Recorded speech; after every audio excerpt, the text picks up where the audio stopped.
இப்போ நாம வந்து இந்த வேமோ கார் அதை வந்து புக் பண்ணியிருக்கிறோம். நமக்கு வந்து ஒரு ஓடிபி மாதிரி வந்துருக்குது. லிட்டரலி நம்ம ஓலா ஊபர் புக் பண்ண மாதிரி தாங்க. எங்களுக்கும் ஈகரா வெயிட் பண்றோம். டிரைவரே இல்லாம ஒரு கார் வரப்போகுது. ஸோ நம்மளோட கார் வந்துடுச்சுங்க. நிப்பாட்டிடுச்சு. ஓகே ஆயிடுச்சு. எஸ் பாருங்க, ஏறிட்டோம். டிரைவரே இல்ல. இந்த ஸ்டார்ட் ரைடு காட்டுது. நம்ம ஸ்டார்ட் ரைடு கொடுத்துட்டோம். இங்க சிக்னல் போட்டிருக்குது. அதுவே நிக்குது. வேமோ இந்த ஆப் காருக்கு பேரு.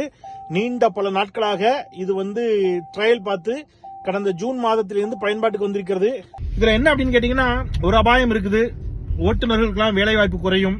ஸோ தொழிலாளர்கள் பாதிக்கப்படுவார்கள் அப்படிங்கிற அபாயம் இருக்கிறது. பட் அதை தாண்டி டெக்னாலஜி இறங்கணுமான்னு கேக்குது.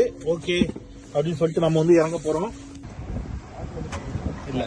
அன்லாக் ஆயிடுச்சு. தம்பி கிளம்பிட்டான். ஓகே ஒரு கார் போனுச்சு. ஆமா. பை.